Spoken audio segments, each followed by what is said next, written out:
Hello everyone, welcome to my channel. Today I'm going to share with you my top 5 decluttering tips.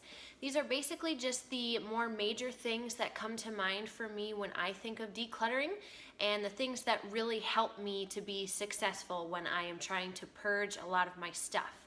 So let's jump right in.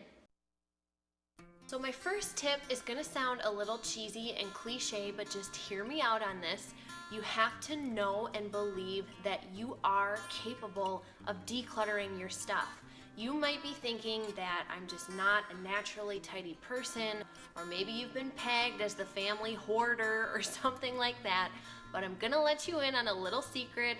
I am exactly the same way, maybe not about the hoarder thing, but I'm not a naturally tidy person. I never have been. It doesn't come easy for me, but if you can find the motivation and just learn the knowledge and the skill that it takes to declutter your stuff, anybody can do it. And once you start, you aren't going to want to stop because the results are really uplifting and you can feel a difference. So if I can do it, you can do it.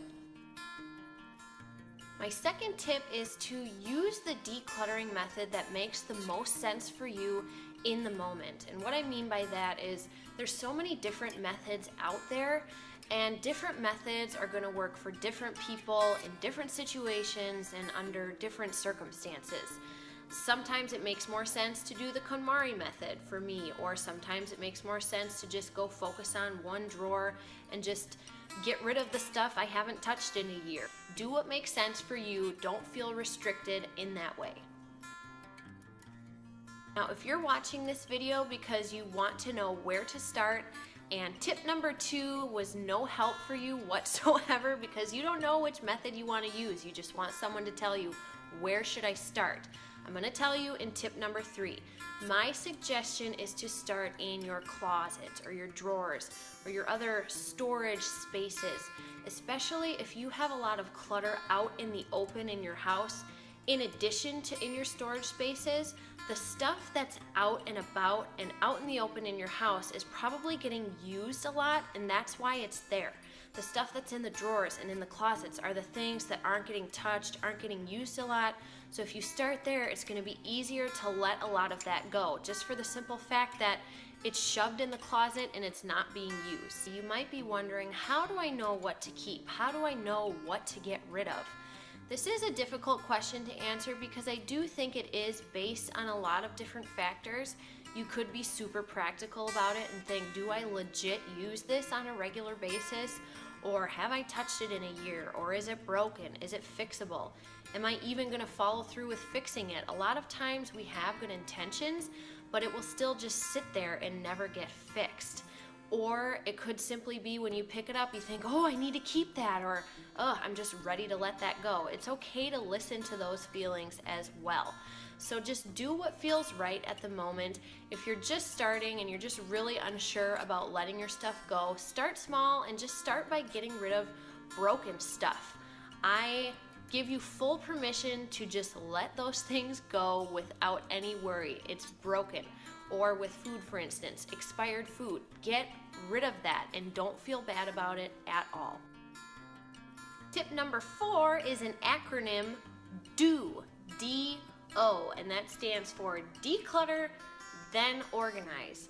A lot of times you might go to a closet and think, okay, I'm going to declutter this closet, but then you get caught up in trying to figure out where to put things and like how to organize it. But don't even think about that until you've gone through it all and decided what you're going to keep and what you're going to get rid of. Then you know what you have to work with and you're not wasting your time trying to organize stuff that you might be getting rid of anyways. And my last tip, tip number 5, is if you're feeling torn about an item or a number of items, just give it some time. If you find yourself getting stuck and thinking, oh, I don't know, I think I can get rid of this, but I'm not sure, I think I might want to keep it, throw it in a box and just put it out of sight somewhere and just really try living without it for a while. Give it a test run. Don't forget about it though. Set a timer on your phone or something like that for a month from now or a couple months. I suggest to not go further than like 90 days because that's just getting out of hand. You need to set a boundary there, but Just try living with it out of sight, out of mind, and if you don't need it or find yourself going to that box to get it in the allotted time, then get rid of it. You'll be just fine. So thank you guys so much for watching this video. I hope you enjoyed it and found it helpful.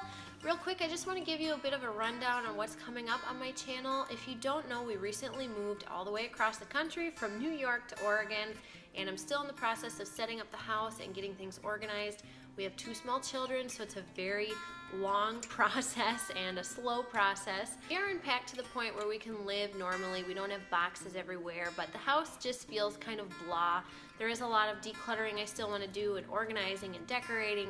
So if your house feels at all blah like mine does, I encourage you to subscribe to my channel and stay tuned for my upcoming videos.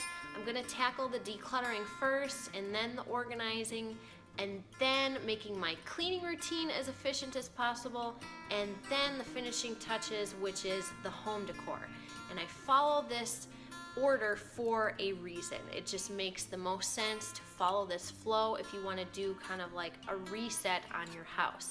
So please stay tuned. I would love to have you subscribe to my channel.